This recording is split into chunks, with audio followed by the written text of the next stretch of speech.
This is Peter Grandich.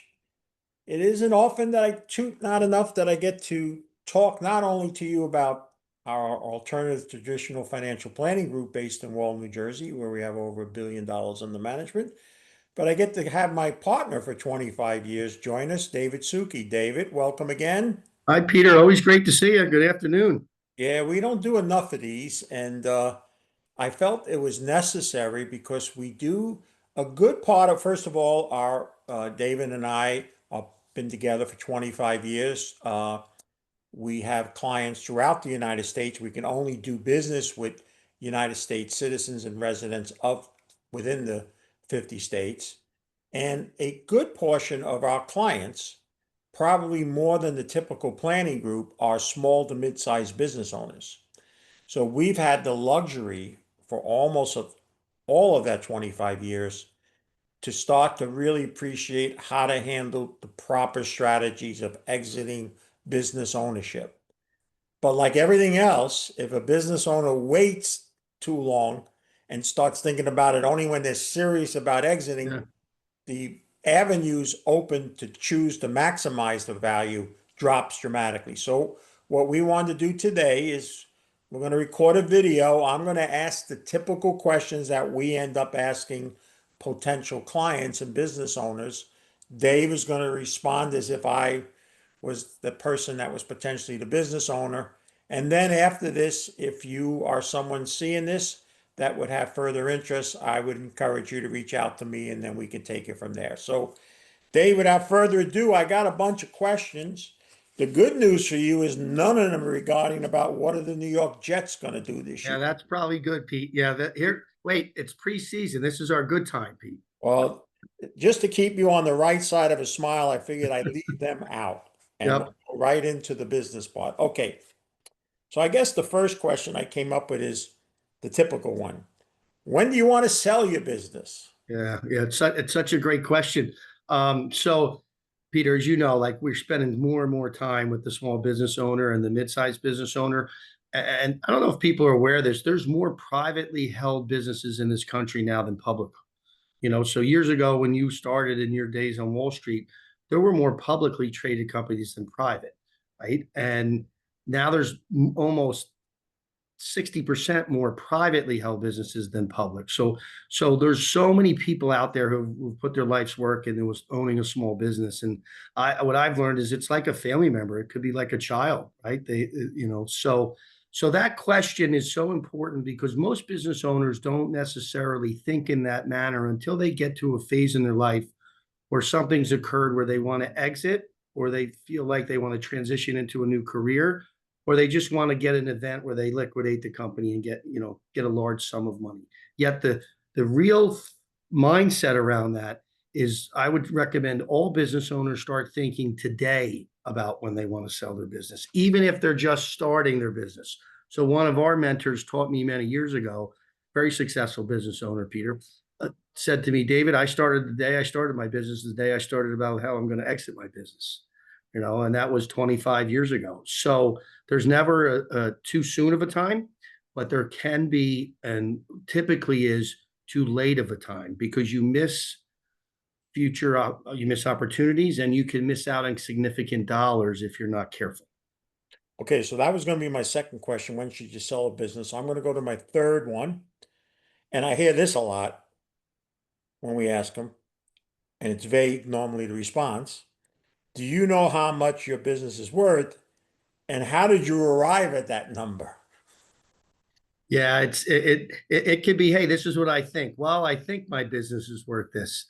So, And let me just interject. We hear that number, but once we get into it, we yeah, find the difference. Sometimes more, but sometimes not as much as a person thought. But go ahead. yeah, we will. It's human nature. We'll overvalue something that we've put our blood, sweat, and tears in. That's natural. And sometimes we could undervalue it if we don't understand what the market actually thinks of our company or our business. So we don't have a typical tool that just says, hey, this is what everyone's business is worth. Industries that you're in matter, and the multiple you get on your company's value can matter. But before you understand that, you should really take a deep dive into finding out how much it's worth that a third party may think of, right? So I always say this to my business owner clients: would you pay this for this business if you were just buying it today? It's a great way to think about it. And if you think I wouldn't pay that much for it, or I know I think it's worth more than that, it's typically a good way to start. Now, really what should be occurring is there should be a third party evaluation. Some CPAs will do that, some will not. Okay, some are licensed and do that for, part of their practice. Some will give what they think based on some numbers that they see the business owner, and that's usually a very important advisor in their life. So you should have a great CPA that's helping with the tax side. We have resources that are third party evaluation companies. We deal with them all over the country. One that's a big one is a company called Biz Equity.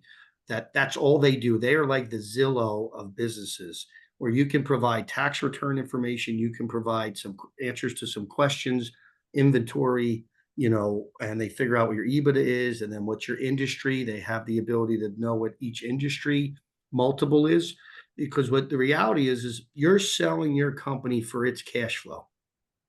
So the person or the entity that's buying it is buying it for the cash flow purposes as well as possibly the growth opportunity that they see. So getting that hard number from a series of CPAs and attorneys that do that for a living through like a group, and again, Biz Equity is just one we use. There's multiple ones, right?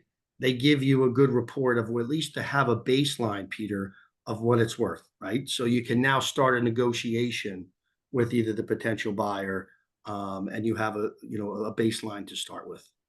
Okay, so now I'm going to play Johnny Carson, who used to do an act called Con Act.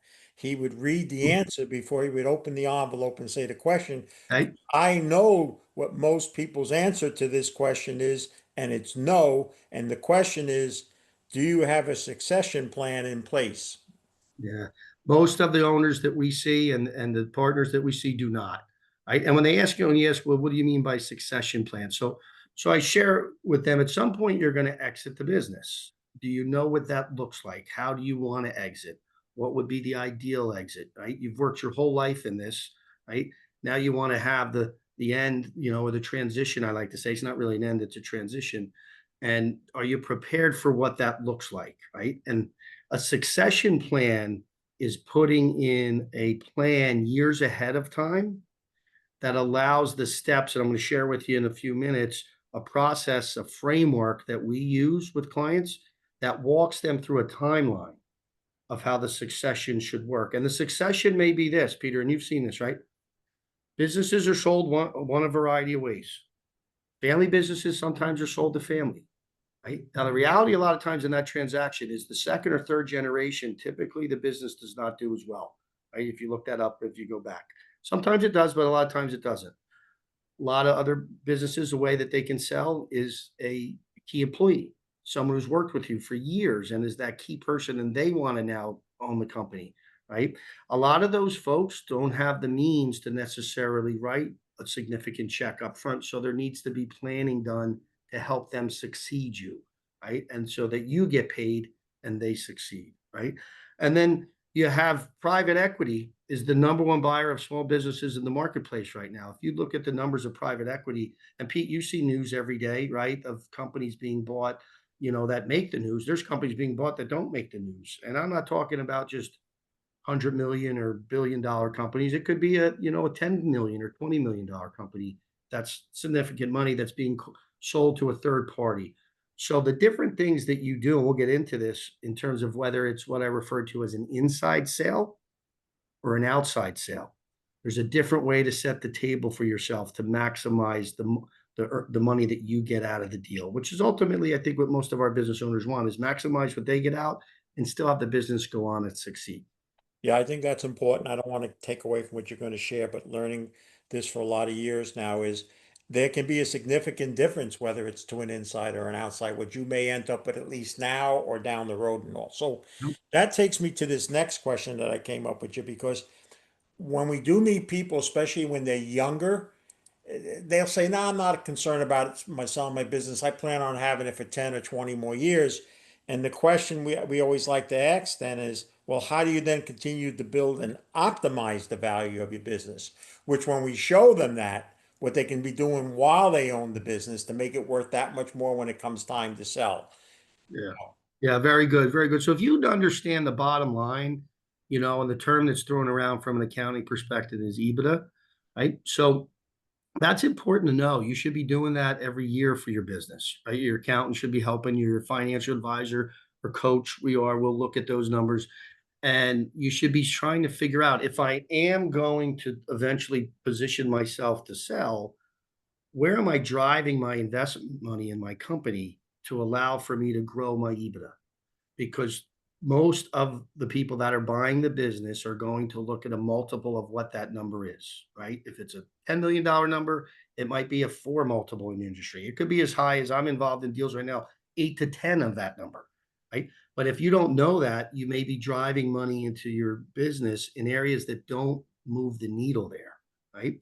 One of the key areas is the best investment any of us ever make, right? In my opinion, in my years of doing this, is first of all in yourself, right? So, Peter, we've talked about how people, our wealthiest clients, have gotten wealthy, right?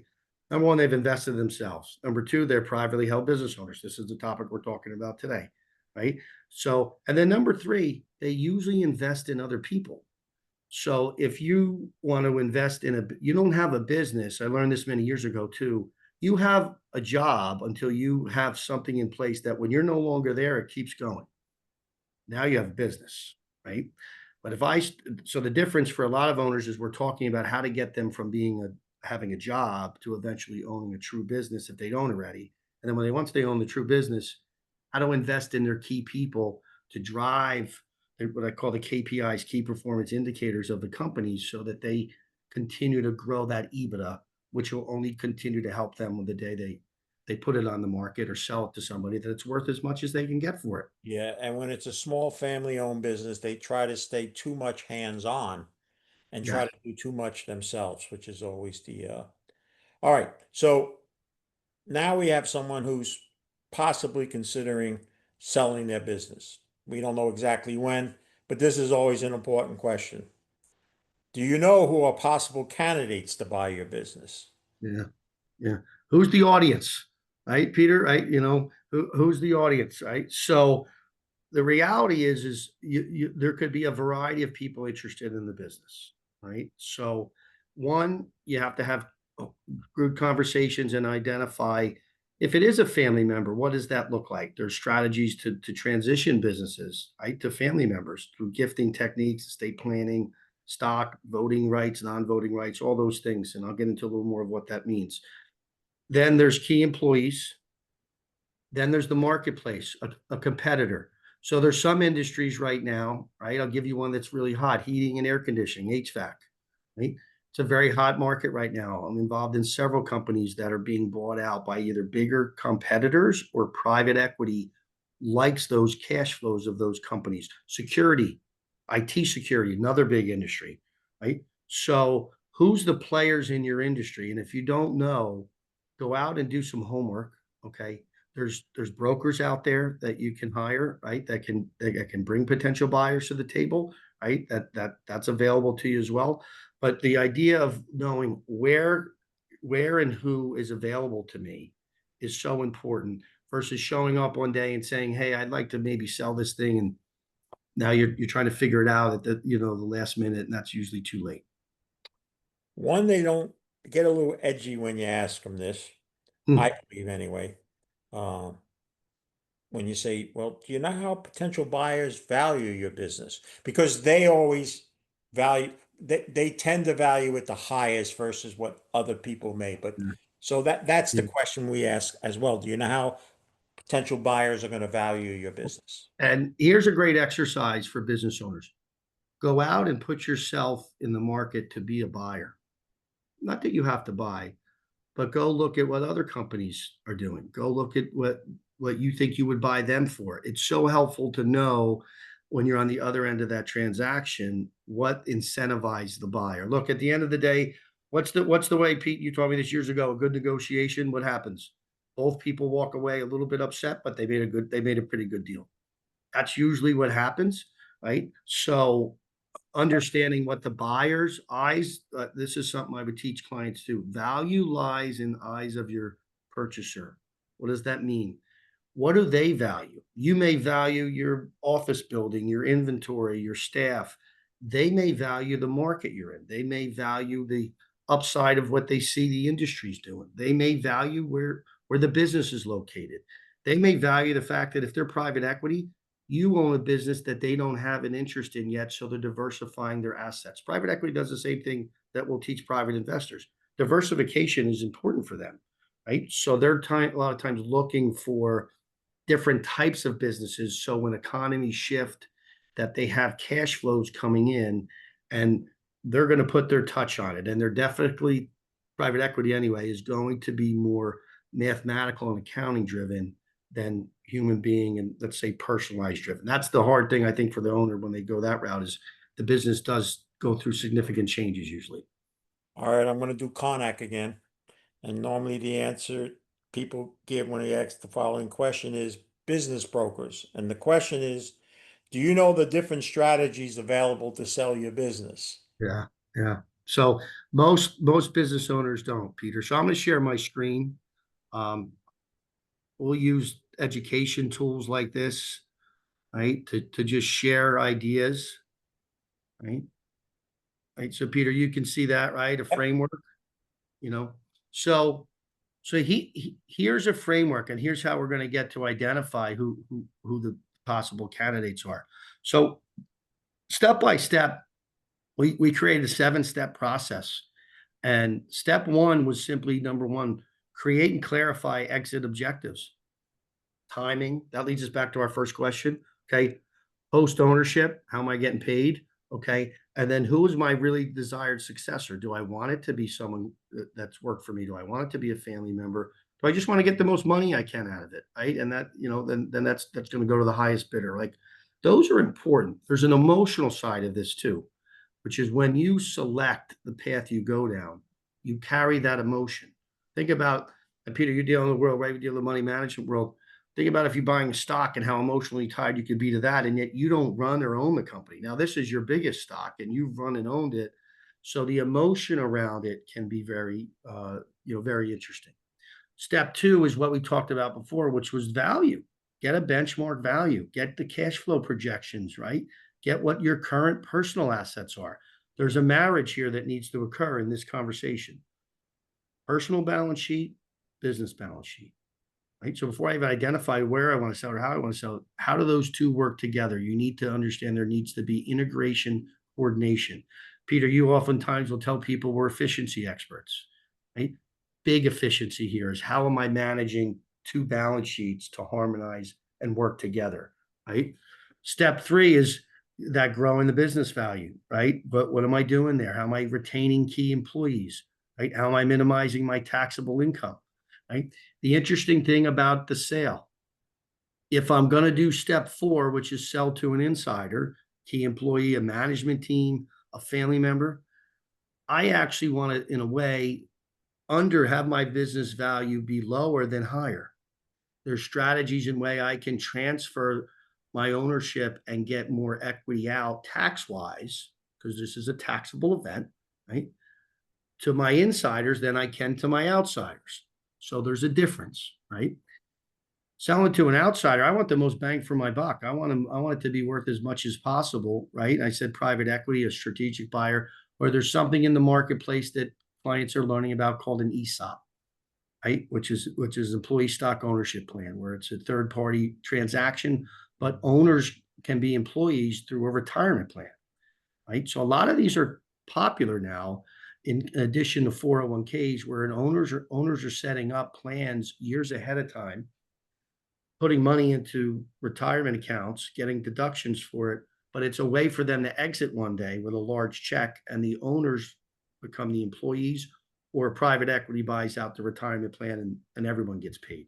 Interesting transaction. So there's an ESOP, there's private equity, there's internal, there's family, okay, there's strategic buyer. Those are mostly about 5 different potential buyers that you're gonna have in place. All right, I see what you have, and I want to talk about that estate planning because this is important. So the Yep. last two questions I have is, will the proceeds of the sale of your business provide you enough in cash flow each year for retirement? Most business sales, and that means 51% or more of them, are because the people want to retire. It's not that they're selling it to just go Yeah, on to another business or something. And why it's important to have done planning ahead of it for your business sale, if not prepared correctly, we've learned, can impact what you might have set up separately for your retirement. absolutely. And they need to be done both simultaneously for both of them to reach maximum efficiency. Yeah. Am I correct? Peter, absolutely. Both have to be done congruently. They're two parallel paths, I like to say, right? And they're going to meet one day, right? Ultimately, especially when the sale happens, it is literally one of the biggest events in that owner's life, typically, right? So we have to make sure there's no missteps. No different that you're giving birth to a baby and the doctor, you don't want to him fumble around. You want to be like, oh, we're all set. We're ready for this. This is exactly how we wanted it to happen. In your personal situation, or excuse me, in the business, we'll start there. Buy sell agreements, business continuity instructions, right? That's what we put there. So critical why I'm growing my company. What happens if something happens to me as an owner, or one of my partners as an owner, or one of my key people? Does the business continue? Are there agreements in place? Are there plans in place? These plans can be funded with certain strategies to protect the business while I'm moving toward the sale. So you want to have a perfectly protected, we call it castle and moat, Pete, moat around that nice castle. Then you get to the final step, which is, you mentioned, estate planning, wealth transfer, right? We're talking significant dollars in some of these, life-changing money, right? There's tax, right? Uncle Sam is interested in these transactions. He's looking at them all the time, and he understands he's going to get a bite of the apple. We want to try to minimize that and not have a double taxation. What do I mean by that? I can pay a capital gains tax on a business. If I'm not careful, I can pay an estate tax on a business. So how do I position that so that I reroute those dollars so that I avoid double taxation, or minimize my taxation? We're going to pay something, right? I would tell them not to not pay something. That's a problem, right? But we're going to be prepared for it. And then you need to have your personal balance sheet ready to receive the money. Peter, as you know, we deal a lot in the cash flow side of things. The biggest question I get from the business owner when they're doing this is, so Dave, what does it mean when I get this money? Like, I've been living out of the business my whole life. I pay for dinners out of my business. I go on vacation. I pay cars, insurance, my health benefits, all these other things. Now I get this money out. What do I do with it? Now I'm in a personal situation, and where do I put it to generate cash flow? Because every business owner is used to a certain amount of lifestyle. And I'll share this with you. One of the biggest things I hear, Peter, when clients sell, is that first month or two, they'll call up and say, it's interesting, Dave. I didn't get a paycheck this month. Okay? I didn't get a distribution. And they joke with it. They're like, yeah, I didn't go into the office today and cut checks. I didn't also have the payroll headache, or the employee headache either. So estate planning has got to be done congruently with the sale of the business. They need to have a correlation to each other, right? They're not separate transactions. Now, Peter, on the slide down, because I think this is really important to share with people, I put a list together, right, of all these potential professionals that are in the conversation, right? So considerations here on the left, and you can see it on the screen, everybody, brokers and agreements and business planning and evaluations and liquidity, by the way, requirements when I sell a business. How much do I have to retain before I can actually get the money? Sometimes it's held in escrow before I get paid back, right? Sometimes, by the way, in the new business, there's a chance to buy into it. You can leave some of your money into the deal, and then they grow it and they sell it, and you get to participate in that sale too, right? But look in the middle there, coordination of team members, estate planning, right? So this is the role, Peter, me and you have played in clients' lives, our team, right? Is we are the quarterback, right? We facilitate all of this in the conversation to a client, and then to their professionals, right? And then we bring in experts, I call them subject matter experts in their areas, to help with this. But we'll handle a lot of this, the financial planning, the insurance planning, the estate planning, right? So we'll handle the funding sale. How do you get the money? All of those things. But look at all these things that go on just in the sale of that company. right? So it's important, have a checklist that you can go down to say, hey, I've checked every box here. I'm ready to go. And I can't stress this enough. It's got to be today, not 5 or 10 years from today, if you plan on selling that. Dave, one more question, and you touched on it, but I think it's important. When I think of all the cases we've done, I think this comes up a lot more than just about anything, and that is, how do you take care and retain key employees? Because many times the key employee, if it's not being sold to them, the people buying it want to make sure that the key employees, going to be there because they're key part of the business. Yeah. Yeah. Really, no, really great question. And a lot of the potential buyers will ask that of the owner initially to stay on maybe for a period of time to transition Absolutely. the company. And they're looking at the key employees as assets that continue to maintain relationships. All the businesses have relationships all over. And then no company that I've been involved in, I'm saying none, has never happened, comes in and fires the whole staff and they bring in their own people. It's rare that that happens. Usually they trim, it's like a tree, they trim some of the branches and maybe they feel that they want to let some people go, but they're usually always a trunk of the tree they want to keep, right? Those are those key employees, right? And the key employees are nervous because they're trying to figure out, I still have a job? Am I still going to be okay? Am I going to get along with the new ownership versus the old ownership? Right. So you want to make sure they're solid and they're intact. So number one, you should share with them not the details, but the fact of your vision, right? So that they have an understanding and the fact that you want to take care of them. There are strategies that you can use preparing for your sale to retain key employees along the way. Make sure one, a competitor doesn't want to pull them away from you, right? Two, tie them to the business. We call them golden handcuffs, right? Where they have vested interest maybe down the road in something that you've created for them. There are plans, key bonus retention plans, there are deferred compensation plans, there's elective deferral plans, all these privately strategized plans that you can set up for key employees that you don't have to offer to everybody in your business.